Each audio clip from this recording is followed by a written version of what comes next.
Hey guys, it's Vince. Today in this video we're going to be discussing a complete walkthrough of how to install CNCdrive's UC400 Ethernet controller. Now, I get many questions on installing Ethernet controllers and controllers in general. The first rule of thumb is always to start with a fresh installation of your Windows operating system. I do not care if it's Windows XP, 7, 8, whatever it may be, up 10, 11. You want a fresh installation of Windows with zero software installed other than your device drivers. I'll say it again. No other software installed, no antivirus, no firewalls, nothing. Here's why. If you do encounter an issue, it's much easier to allocate that issue with a fresh installation of Windows than it is dealing with a multitude of year use PC with an operating system that may have registry errors and all kinds of other bloat software that may cause issues. So start from the ground up. Always crawl before you walk with a fresh installation of Windows. Once you're ready with a fresh installation of Windows, we are going to move forward with this process. So, pardon the noise outside, it's a nasty storm out. So what I'm going to do is we want to go over then to CNCdrive site, and we're going to go with cncdrive.com/downloads.html. Once you've gone to this site, you're going to look at UCX00 automatic installer for WinXP, Win7, Win8, Win10. I believe they'll be supporting Windows 11. You may want to contact Balzes over at CNCdrive just to verify that. Once you've downloaded it, I already have. In your particular instance, if it's a default location due to you just reinstalling Windows, it'll be in your download folder. In my case, it is on my desktop. So once again, you can see the actual installation packet here. You do not want to have an Ethernet cable plugged in to your PC at this point. You do not want it plugged into a router. You will want to only plug into the PC after you install this. This is best practice. Once the files have been installed, you will then plug in the Ethernet cable into your PC's Ethernet port, be it laptop, desktop, whatever it may be, in a hardwired configuration. Do not plug it into a router because, once again, we crawl before we walk, in that we make sure we have motion with the robot before going from a known setup and just shooting at the hip before we even know that the device is working. This happens a lot of times. So again, hardwire connections only when we move forward. I'm going to double click on the installation folder, and we're going to yes through do you want to allow this app to make changes to your device? Yes. You can see it's unpacking right now. I'm just going to grab a drink.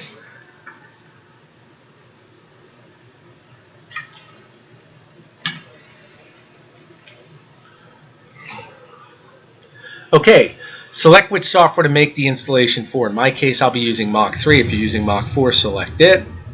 This will be the same for CNCdrive as well. You're going to see this window come up, and once again, it's asking you what devices you want to install with your actual installer. And in this particular instance, of course, we're installing just a UC400, so you would uncheck all the remaining controllers because you're not doing that, or accessories. You can see here supported operating systems. I get asked that question a lot. You've got WHQL certified operating systems for XP all the way down to Windows 10 64-bit. That would also include potentially Windows 11, once again, after you contact Balzes to validate that. It says steps of installation 1, UC400 Ethernet plug. I'm going to click Start Installation. Now, once again, you're doing this without, I'm reiterating this point, the Ethernet cord plugged in to your PC yet. And you can leave the device plugged in as far as the UC400, just do not connect it to your PC. Okay, it's almost done, and it says installation finished. Exit the application and plug the device to the PC's USB/Ethernet port, and select the install drivers automatically fast by Windows. Well, you won't get asked that typically, but we'll exit out of here. Now that that's done, you can plug in the Ethernet cord directly to your PC's Ethernet adapter. You will power on your UC400 if it's not already. So once again, you'll plug the Cat7 directly to your PC and not a router, just to confirm that we get everything set default. We get motion. Once that's done, you can go in and play with the configuration yourself because you've already figured out a default way to set this unit up. So now that we're all set there, you're going to want to go over to your C drive. In my case, my C drive is right here. Here is Mach 3. That's the folder that will put the configuration utility in it, and it'll be under plugins. And you can see here CNCdrive utility. If I was to expand this, you would see it, but you can see it's abbreviated. Right here, you can also see the UC400.dll file, which is the driver file for the unit. I'm going to double click on the CNCdrive utility. Once again, reiterating the point, your Cat7 cable is plugged directly to your PC. It is not plugged into a router, not yet. If you decide to do that later on after you confirm motion, that's up to you. We're going to open this up. And you're going to notice that with the device connected and powered on and the Ethernet cable plugged in directly to your PC, you see nothing until we hit the scan button. Now you see the default IP address of the device. How do we know it's the default IP address? Well, very simple. If we open up the actual user's manual for the UC400, and it's extensive. It's a 21-page manual. You guys will get that if you purchased a unit from me. You can see it says selecting the device in the list, and again, I'm on page 15 here because this is where the configuration utility is. You feel fine, or I should say more than welcome to start on page 1 if you'd like, depending on what operating system you're using. Under most configurations, you will just need to use this configuration utility. You can scroll down here, and it's explaining to you the default IP address value is 10.10.10.11. The subnet mask is 255.255.255.0, and the gateway is 10.10.10.0. Now that's the default IP address for the unit. That is not necessarily going to be the IP address your computer is going to allocate to the device. That's what we need to make sure of so that we get communication. Once again, this is on page 15. If you want to read just from page 14 down, this is going to cover the setup utility that we're working with here. Once again, if you start at page 1, and I'm just going to scroll back, you can see what's in here. It's a very, very thorough user's manual. The English is excellent, and you can see here what's going on. You can see a Windows 7 installation. It's all basically the same, guys. It's just a matter of what you're comfortable working with, and in this case, the setup utility is really all we need for more modern operating systems. So once that's all been achieved and done, we have our configuration utility up. You can see here we're at 10.10.10. Once again, everything is set to default. We're at the default subnet mask that I read, and we're also at the default gateway. But here's what you're going to get if you were to use this configuration on most PCs. I'm going to hit test connection. You can see it's saying IP range or net mask setting is wrong, and it's giving you a lot of information here. Don't worry about this. We don't need to worry about this. What we need to worry about is getting it configured correctly so our computer can tell us what actual IP address it's using. All you're going to do is come down here and type CMD. When I say come down here, you'll see that little bar, the little search bar. Just type in CMD. If you're using Windows 10, you're going to click Enter. And now you're going to type IP config. Once you do that, you're going to see your Ethernet adapter, and that's for your PC. And you see a wireless adapter. You don't care about your wireless. We care about our Ethernet adapter. Then you're going to see Auto Configuration IP version 4 address. Once again, Auto Configuration IP4 address. This is the IP address the device is actually allocated to. We want to change it to that. So how do we do that? Very simple. We're going to leave this visible. Move our windows around a little bit so we can see everything. And now we're at 169. We're going to type this in. Come up here.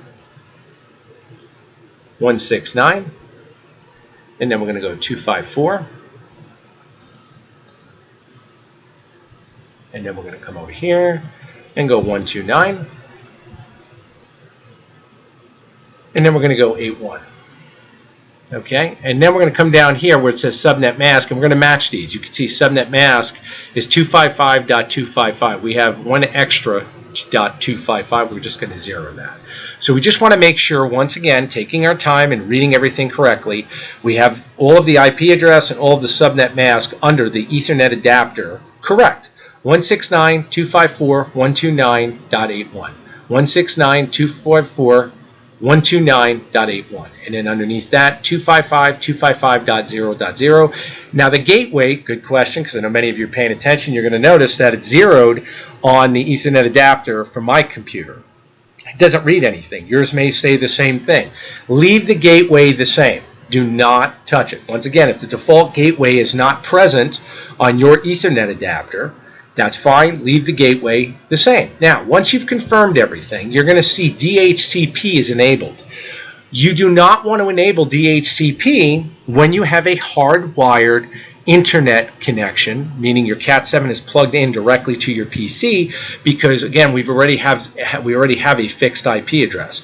Now, this is directly from the user's manual. I'm just going to close out of this so we can actually have a screen, and you can see here the user's manual covers this.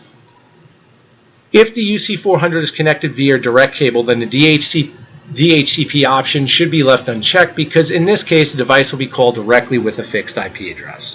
If the UC400 is connected via router/switch, then the DHCP option can be enabled depending on if the DHCP is enabled and the setup in the router device. So once again, I always recommend with any Ethernet controller, starting with a CNC robot that has never been actually activated in the sense that it has motion, start with the most basic setup so we confirm motion, then you can go back and make it into a wireless configuration if you choose to. However, don't be shocked if you ever get bit where your router goes down in the middle of a job and you start actually stop losing your actual connection. So be careful with that. A hardwired connection is always the best way to go.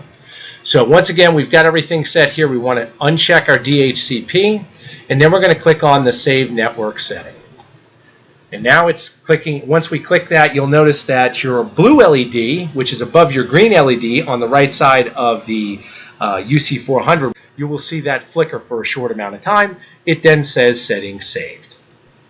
Once that's done, we're going to close out of this configurator, and then we're going to go back into it. That just gives it a chance to reset. We're going to click on Scan again, and now you notice the IP address has been changed along with the subnet mask, and DHCP is once again not enabled.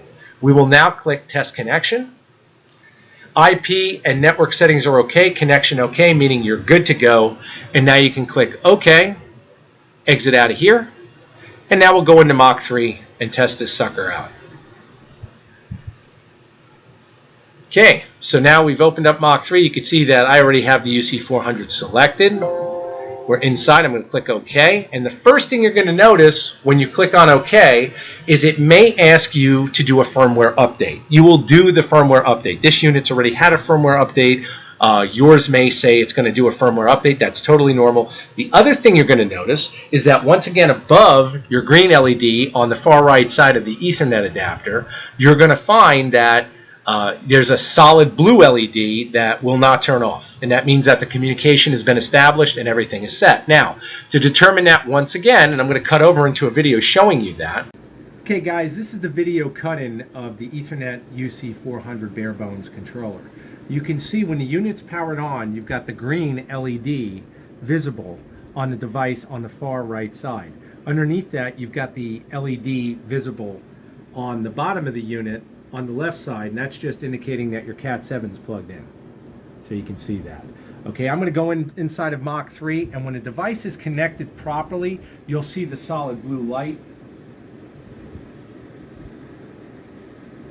Again, Mach 3 is asking me UC400 Ethernet control. I've got it checked.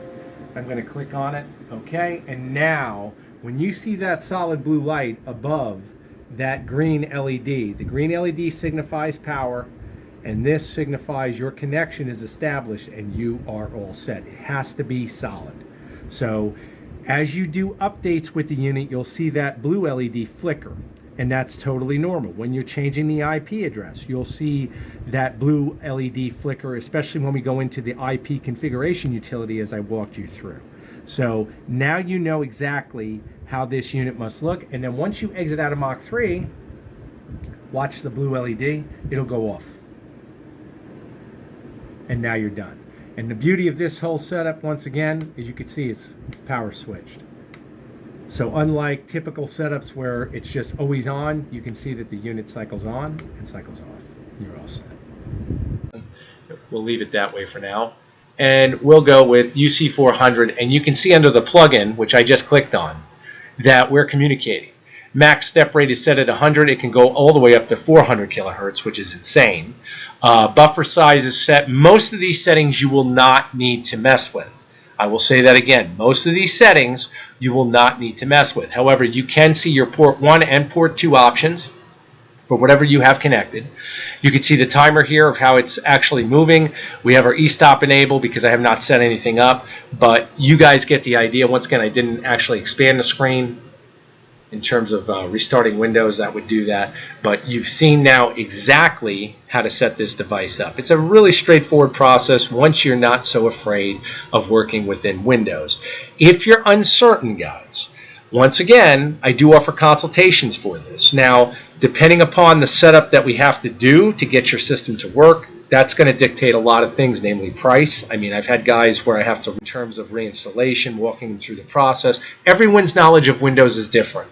That's what makes CNC such a very intricate genre, is that you're working with so many different tools to make a usable robot. You know, it's not like you just plug in the robot in and you're good to go. We want to make sure everything is communicating. Once again, plug-in control. You can see UC400 in and out monitor, and that's where you'll review here and see what's up. So again, guys, I hope that this video has been helpful. You'll see that cut-in of all the other details showing the device as far as the LEDs. It'll definitely make your installation process go as easily as possible. Thank you again. Take care.